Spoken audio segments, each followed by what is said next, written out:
Hello વિદ્યાર્થી મિત્રો, કેમ છો? મજામાં? તો આદર્શ ક્લાસીસમાં તમારું સ્વાગત છે. તો આજે આપણે ધોરણ 9 વિષય ગણિત ચેપ્ટર નંબર 7 ત્રિકોણની વાત કરીશું, જેનો આજે લેક્ચર નંબર 16 છે. આ લેક્ચરમાં આપણે સ્વાધ્યાય 7.3ના બાકી રહેલા બે દાખલા એટલે કે દાખલા નંબર 4 અને દાખલા નંબર 5ની વાત કરીશું. આ ચેપ્ટરનો આ આપણો છેલ્લો લેક્ચર છે, એટલે કે આ ચેપ્ટરમાં ટોટલ આપણે 16 લેક્ચર છે. દરેક લેક્ચર તમને પ્લેલિસ્ટમાં અથવા જે કોર્સવાળું સેક્શન છે એમાં મળી જશે. તમે ત્રિકોણવાળા ચેપ્ટરમાં જોશો, ધોરણ 9નું 7મા નંબરનું ચેપ્ટર ત્રિકોણ, તો એમાં તમને સિમ્પલી દરેક લેક્ચર સ્ટેપ બાય સ્ટેપ મળી જશે. તમારે દરેક લેક્ચરને ધ્યાનથી જોવાના છે અને દરેક કોન્સેપ્ટ તમારે સમજવાનો પ્રયત્ન કરવાનો છે. તો ચલો આપણે આજના લેક્ચરની શરૂઆત કરીએ, જેમાં આપણે દાખલા નંબર 4 અને દાખલા નંબર 5ની ગણતરી કરવાની છે. તો એમાં આપણને શું આપેલું છે, ચલો રકમ વાંચીએ. પ્રશ્ન નંબર 4 કે ત્રિકોણ એબીસીમાં બીઈ અને સીએફ બે સમાન વેધ છે, તો એકરૂપતા માટેની કાકબા શરતનો ઉપયોગ કરી સાબિત કરો કે એબીસી સમદ્વિબાજુ ત્રિકોણ છે. પહેલાં તો અહીંયા તમને આકૃતિ આપેલી નથી, તો અહીંયા પહેલાં આપણે આકૃતિ દોરવી પડશે. તો ચલો ત્રિકોણ એબીસી આપણે સિમ્પલી અહીંયા દોરી લઈએ કે અહીંયા આપણે આકૃતિ દોરવી પડશે. આપણું શિરોબિંદુ એ છે, ધારી લઈએ અને અહીંયા આપણે સિમ્પલી આકૃતિ દોરીએ. ઓકે, આ આપણી ચલો કે એક કોઈ આકૃતિ છે જેમાં આપણું આ ત્રિકોણ એ બી અને સી છે.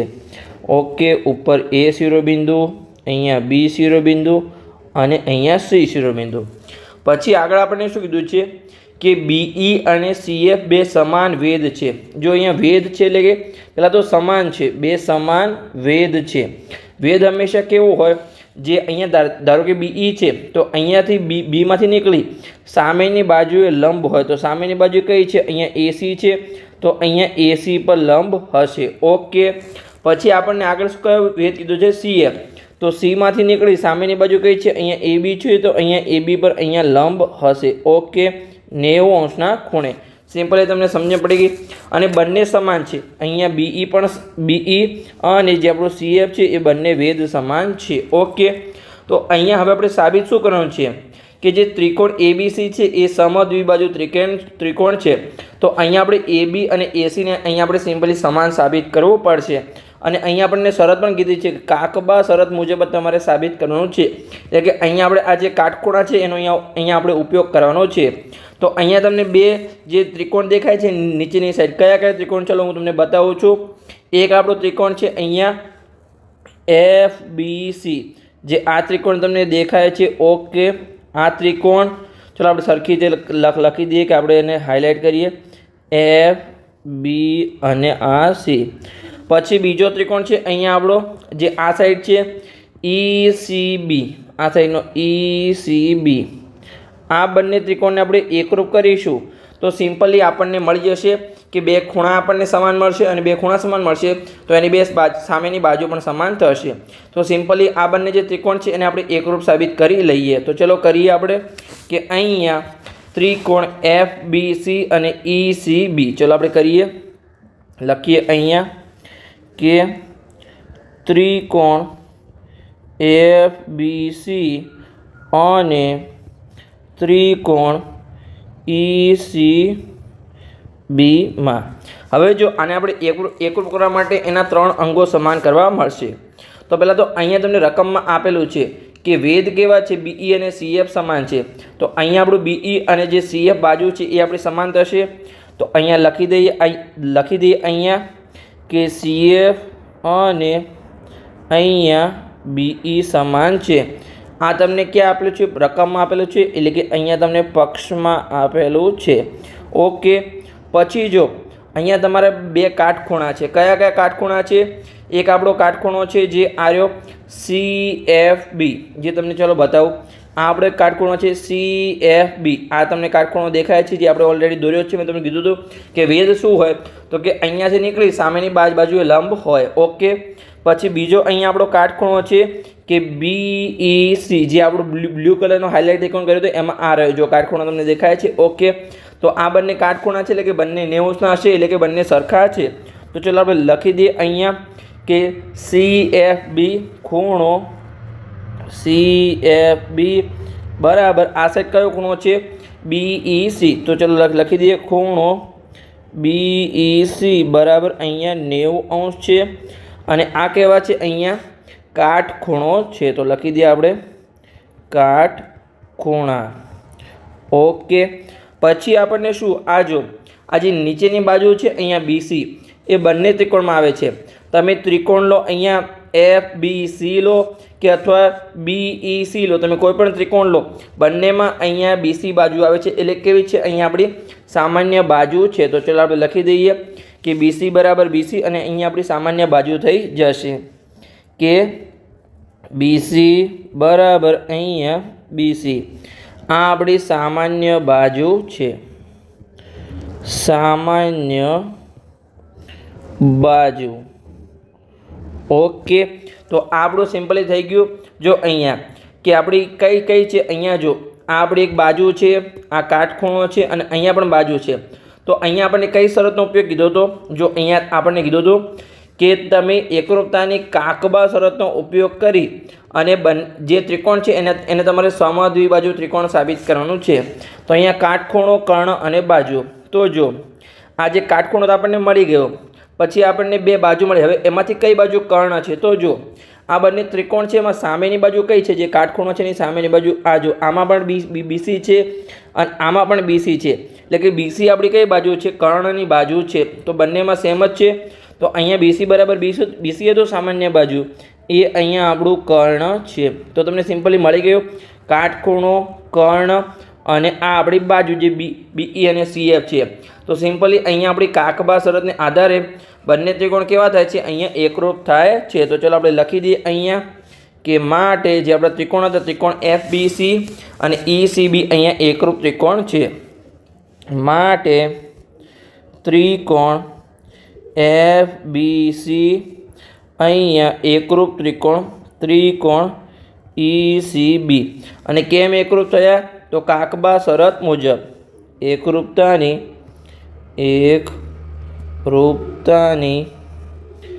કાકબા કાટખૂણો કર્ણ અને બાજુ શરત મુજબ ઓકે આ બંને ત્રિકોણ એકરૂપ થઈ ગયા હવે આ બંને ત્રિકોણ એકરૂપ થયા તો એના અનુરૂપ અંગો પણ સમાન થાય એ તમને ઓકે આઈડિયા આવે તો હવે જે આપણો ત્રિકોણ છે જેમ કે આ આપણો ત્રિકોણ છે ત્રિકોણ જે આપણો તો FBC એમાં જે ખૂણો B છે એ અને જે બાજુનો ત્રિકોણ હતો આપણો ત્રિકોણ કે ત્રિકોણ અહીંયા જે હતો ECB એમાં જે આ ખૂણો C છે એટલે કે ખૂણો B અને ખૂણો C સમાન થાય તો આપણે લખી દઈએ અહીંયા કે ખૂણો FBC અને ખૂણો ECB આ બંને સમાન થશે કેમ તો કે CPCT મુજબ એકરૂપ ત્રિકોણના અનુરૂપ અંગો સમાન થાય તો ચલો આપણે નીચે અહીંયા લખી દઈએ કે અહીંયા માટે ખૂણો FBC બરાબર ખૂણો ECB આ કેમ સમાન થયા તો કે CPCT મુજબ એકરૂપ ત્રિકોણના અનુરૂપ અંગો સમાન થાય એટલે કે અહીંયા અનુરૂપ ખૂણાઓ સમાન થયા છે ઓકે હવે જે FBC છે અને ECB છે જો તમને હું બતાવું કે આ શું હતું આપણું વેધ હતો એટલે કે જેમ કે અહીંયા આપણું આટલું હતું કે FBC અને સામેની સાઈડ હતું અહીંયાથી અડધું ECB ઓકે આવું જ હતું હવે આ બંનેને આપણે લંબાવીએ સિમ્પલી પૂરું લંબાવીએ જેમ કે Fને અહીંયા આપણે A સુધી લંબાવીએ તો આખો ખૂણો કયો બનશે આપણો ખૂણો અહીંયા ABC તમે FBC કહો અથવા ABC કહો બંનેમાં ખૂણો તો B જ આવે છે સિમ્પલી તમારો ખૂણો અહીંયા ચેન્જ થતો નથી એ તમારે ખાસ ધ્યાન રાખવાનું છે કે અહીંયા તમે Fને ખાલી A સુધી લંબાવ્યું છે અને આ સાઈડ જે ખૂણો હતો ECB એને આપણે A સુધી લંબાવ્યું તો આપણું શું બની જશે ACB એટલે કે ABC અને ACB અહીંયા સિમ્પલી આપણે સમાન થઈ જશે એ પણ આપણે અહીંયા લખી શકીએ છીએ Fને પણ આપણે A સુધી લંબાવ્યું અને અહીંયા E ને પણ આપણે A સુધી લંબાવ્યું છે ઓકે તો ચલો આપણે લખી દઈએ અહીંયા કે માટે ખૂણો ABC અને ખૂણો ACB આપણે F અને E ને અહીંયા આપણે A સુધી લંબાવ્યું છે એટલે કે F અને E ની જગ્યાએ સિમ્પલી આપણું A આવી ગયું છે તો આ બંને ખૂણા આપણે સમાન થયા આ કયા ખૂણા છે તો ખૂણો B અને ખૂણો C છે અને અહીંયા પણ ખૂણો B અને ખૂણો C છે પણ અહીંયા આપણે સિમ્પલી આખા ત્રિકોણનો અહીંયા ઉપયોગ કર્યો છે ઓકે હવે જો આ બંને ખૂણા સમાન થયા તો આપણે ત્રિકોણ છે, જેમ કે અહીંયા આપણે ત્રિકોણ આપેલું છે ત્રિકોણ ABC, એમાં આ સાઈડનો ખૂણો જે છે એટલે કે આ ખૂણો B, આખો ખૂણો ABC અને આ સાઈડ ACB, આ બંને ખૂણા સમાન છે. તો 7.3 આપણો પ્રમેય હતો એના પ્રમાણે શું હતું કે સામેની બાજુઓ સમાન થાય, એટલે કે ખૂણો જે B છે એની સામેની બાજુ કઈ છે, અહીંયા AC છે, અને ખૂણો C છે એની સામેની બાજુ કઈ છે, અહીંયા AB છે. તો AC અને AB સમાન થશે. તો ચલો આપણે લખી દઈએ અહીંયા કે હવે ત્રિકોણ ABCમાં આપણા આ બંને ખૂણા સમાન હતા. ખૂણો ABC બરાબર ખૂણો ACB. ઓકે, આ બંને ખૂણા સમાન હતા માટે અહીંયા જે B ખૂણો છે એની સામેની બાજુ અહીંયા AC અને C ખૂણો છે એની સામેની બાજુ અહીંયા AB. આ સમાન થયું. અને કેમ સમાન થયું? તો કે પ્રમેય 7.2 મુજબ આપણે એમાં શીખ્યા હતા કે સમાન ખૂણાઓની સામેની બાજુઓ સમાન થાય. ઓકે, તો આમ હવે આપણે આ જે ત્રિકોણ હતો જે આપણે સમદ્વિબાજુ સાબિત કરવાનો હતો એ સિમ્પલી અહીંયા આપણો સાબિત થઈ ગયો છે. તો અહીંયા આપણે ફાઇનલ લાઈન લખી દઈએ કે આમ જે આપણો ત્રિકોણ ABCમાં AB બરાબર AC હોવાથી ત્રિકોણ ABC એ સમદ્વિબાજુ ત્રિકોણ છે. સમદ્વિબાજુ ત્રિકોણ છે. ઓકે, આ આપણું સિમ્પલી સાબિત થઈ ગયું જે આપણે સાબિત કરવાનું હતું એ. અહીંયા આપણે શું કીધું હતું જુઓ કે કાકબા શરતનો ઉપયોગ કરી અને ત્રિકોણ ABCને સમદ્વિબાજુ ત્રિકોણ સાબિત કરો. તો અહીંયા આપણે એકરૂપ સાબિત કરવા માટે કાકબા શરતનો જ ઉપયોગ કર્યો. સિમ્પલી આપણા ખૂણાઓ સમાન થયા અને એની સામેની બાજુ સમાન થઈ પ્રમેય 7.3 મુજબ. એટલે આપણો જે ત્રિકોણ ABC છે અહીંયા સમદ્વિબાજુ ત્રિકોણ બની ગયો. હવે આપણે આ ચેપ્ટરનો છેલ્લો દાખલો સોલ્વ કરીએ. સ્વાધ્યાય 7.3નો દાખલા નંબર 5. આ દાખલો પૂર્ણ થશે એટલે અહીંયા આપણો આ ચેપ્ટર પણ પૂર્ણ થઈ જશે. સાવ સિમ્પલ દાખલો છે, સાવ ઇઝી છે, તમે ખાલી વાંચતા તમને આવડી જશે.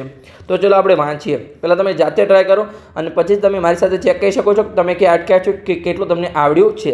તો ચલો આપણે પહેલાં તો એની રકમ વાંચીએ કે દાખલા નંબર 5 જેમાં AB બરાબર AC હોય તેવો સમદ્વિબાજુ ત્રિકોણ ABC છે, જેમાં AP લંબ BC દોરી ખૂણો B અને ખૂણો C ને દર્શાવો. તો અહીંયા તમને સિમ્પલી શું આપેલું છે?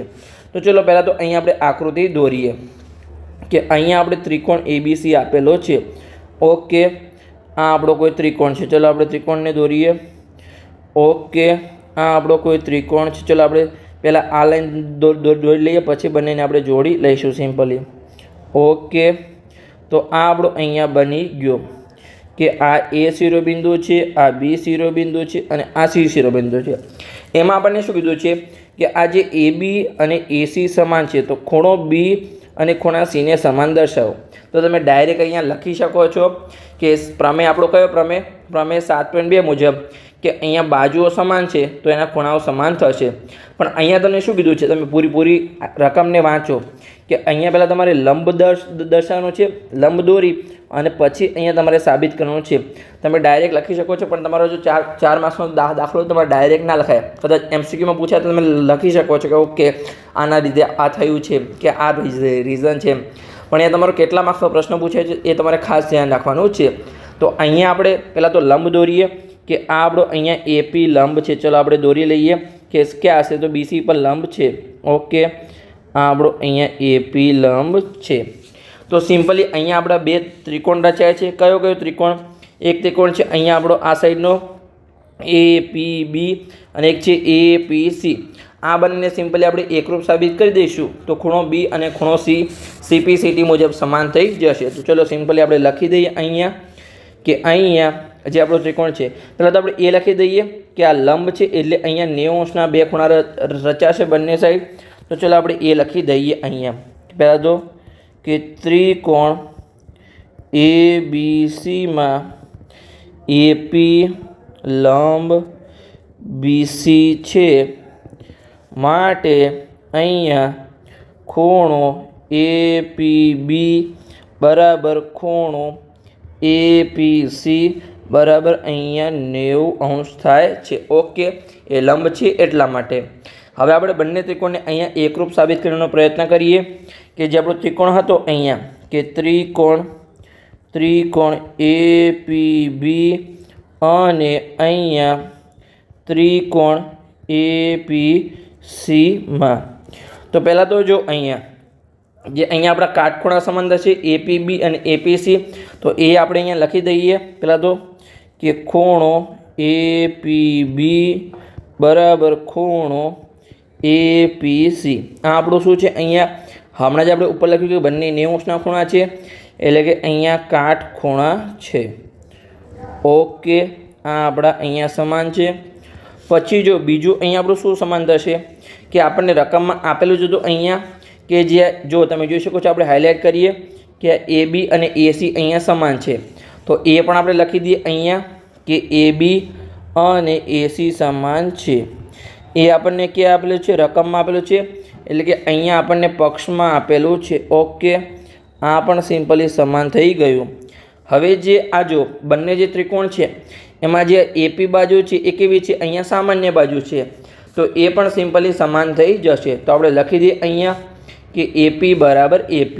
ઓકે, અહીંયા તો કે AP બરાબર AP. આ આપણી શું છે? અહીંયા સામાન્ય બાજુ બની જશે. સામાન્ય બાજુ. ઓકે, હવે જો અહીંયા આપણી શરત કઈ લાગશે? અહીંયા કાટખૂણો આવ્યો છે, તો એક બાજુ અહીંયા આપણી કર્ણ છે કે નહીં એ આપણે ચેક કરી લઈએ. જો કર્ણ હોય તો કાકબા શરત આવશે, ના કે બીજી કોઈ શરત આવશે. તો ચાલો આપણે ચેક કરી લઈએ કે આમાં કર્ણ છે કે નહીં. તો જો આ કાટખૂણાની સામેની બાજુને શું કહેવાય? કર્ણ કહેવાય. અહીંયા પણ કાટખૂણાની સામેની બાજુને શું કહેવાય? કર્ણ કહેવાય. તો અહીંયા AB અને AC ક્યાંય છે? સમાન છે. તો ચાલો આપણે જોઈ લઈએ કે AB અને AC સમાન છે કે નહીં. તો ઓકે, જો આપણે પહેલું આ રહ્યું, જો જે સામાન્ય બાજુ છે એની ઉપરની બાજુ જે આપણે પક્ષ લખ્યો હતો એમાં AB અને AC સમાન છે, એટલે કે અહીંયા આપણું શું છે? અહીંયા સિમ્પલી કર્ણ છે. તો અહીંયા આપણે કઈ શરત આવશે એકરૂપતાની? કાટખૂણો, કર્ણ અને બાજુ. તો કાકબા શરતને આધારે બંને ત્રિકોણ કેવા થશે? અહીંયા એકરૂપ થશે. તો ચાલો આપણે લખી દઈએ અહીંયા માટે. અહીંયા જે આપણા બંને ત્રિકોણ હતા ત્રિકોણ APB અને APC કેવા થશે? અહીંયા એકરૂપ થશે. તો ત્રિકોણ APB અહીંયા એકરૂપ ત્રિકોણ APC.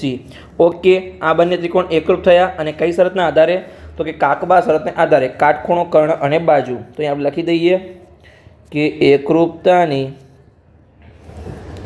કાકબા શરત મુજબ કાટખૂણો, કર્ણ અને બાજુ શરત મુજબ.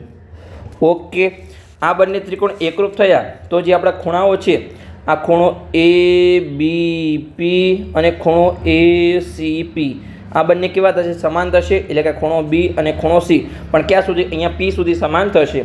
તો આપણે લખી દઈએ અહીંયા કે ખૂણો ABP અને ACP અહીંયા સમાન થાય છે. કેમ? તો કે CPCT મુજબ. તો ચાલો આપણે લખી દઈએ અહીંયા કે માટે જે આપણા ખૂણો હતો ખૂણો ABP અહીંયા ABP અને અહીંયા ખૂણો ACP સમાન થયા કારણ કે CPCT મુજબ. ઓકે, હવે જો જે આપણે ખૂણો B અને ખૂણો C લેવા હોય આ બંને ત્રિકોણમાં, તો અહીંયા આપણે આખો ખૂણો લેવો પડે. જેમ કે અહીંયા AB અને C, પછી આ સાઈડ આપણે લઈએ તો AC અને B. તો અહીંયા આપણને P સુધી આપેલું છે. તો અહીંયા જે P બિંદુ છે ક્યાં આવેલું છે? અહીંયા BC પર જ આવેલું છે. તો અહીંયા ધારો કે આપણો ખૂણો હોય કે અહીંયા ABP છે, તો આ Pને આપણે C સુધી લંબાવી શકીએ કેમ કે BC પર જ અહીંયા આપણું બિંદુ P આવેલું છે. તો અહીંયા આપણે ABPની જગ્યાએ આપણે ખૂણો ABC લઈ શકીએ. ઓકે, પહેલાં આપણું શું હતું કે ખૂણો ABP અને ખૂણો ACP આપણું અહીંયા સમાન હતું ACP. ઓકે, તો અહીંયા આપણે Pને C સુધી લંબાવ્યું. તો આ સાઈડ જેમ ખૂણો છે અહીંયા આપણું ACP, તો આ Pને પણ આપણે અહીંયા B સુધી લંબાવી શકીએ. તો આ સાઈડ આપણો ખૂણો કયો બનશે? ખૂણો ACB. આ બંને ખૂણા આપણા સમાન થશે. કયો ખૂણા છે આ બંને? તો આ ખૂણો B છે અને આ ખૂણો સિમ્પલી C છે. તો આપણે સિમ્પલી સમાન થઈ ગયા છે. તો ચાલો આપણે નીચે લખી દઈએ જે આપણે ગણતરી કરી છે ત્યાં કે ખૂણો ABC અને ખૂણો ACB. ઓકે, અહીંયા આપણે લખી શકીએ કે અહીંયા જે ABP હતું તે આપણે લખીશું હવે ખૂણો ABC બરાબર, જ્યાં અહીંયા ખૂણો ACP હતું એની જગ્યાએ ACB આવશે. આ બંને સમાન થયા તો આ બંને કયા ખૂણા છે? ખૂણો B અને ખૂણો C છે. તો આમ આપણે લખી શકીએ કે અહીંયા આમ ત્રિકોણ ABCમાં ખૂણો B બરાબર ખૂણો C થાય. ઓકે, તો સિમ્પલી આ અહીંયા આપણો ચેપ્ટર પૂર્ણ થઈ ગયો. હવે તમને લાગશે કે આટલી ગણતરી શું કરવા કરી? ડાયરેક્ટ તમને ખબર હતું કે બે બાજુઓ સમાન છે, તો આપણે જે પ્રમેય 7.2 હતો એના મુજબ શું થાય અહીંયા કે સમાન બાજુઓ તો એના સામેના ખૂણા સમાન થાય. પણ અહીંયા તમને AP લંબ BC દોરી અને અહીંયા આપણે તમારે સાબિત કરવાનું હતું. એટલે જો આ પ્રશ્ન સિમ્પલી તમારો નાનો હોય 1-2 માર્ક્સનો પૂછાય તો તમે ડાયરેક્ટ લખી શકો છો. પણ અહીંયા જો તમારો પ્રશ્ન 3-4 માર્ક્સમાં પૂછાય તો તમારે આવી રીતે ગણતરી કરી અને સિમ્પલી તમારે સાબિત કરવું પડે તો જ તમને અહીંયા માર્ક્સ મળશે. નકર તમને માર્ક્સ મળશે નહીં. ભલે તમારી રીત સાચી હશે પણ તમારા માર્ક્સ મળશે નહીં. તો બસ અહીંયા આપણો આ લેક્ચર નંબર 16 પૂર્ણ થઈ ગયો. એની સાથે અહીંયા આપણા ચેપ્ટર પૂર્ણ થઈ ગયો. તો લેક્ચર સારો લાગ્યો હોય તો ચેનલને સબસ્ક્રાઈબ કરજો અને તમારા મિત્રોને વિડીયો શેર કરજો તો એમને પણ સરળ ભાષામાં ગણિત શીખવા મળે. હવે આગલા લેક્ચરમાં આપણે ચતુષ્કોણની શરૂઆત કરીશું, જેનો આપણે ઇન્ટ્રોડક્શનનો લેક્ચર લઈને આવીશું, જેમાં આપણે સંપૂર્ણ ચેપ્ટરની દરેક માહિતી આપીશું. તો એ લેક્ચર તમારે ખાસ જોવાનું છે અને તમારા દરેક મિત્રને ખાસ શેર કરવાનો છે. તો ચલો મળીએ હવે આ ચતુષ્કોણ ચેપ્ટરની સાથે.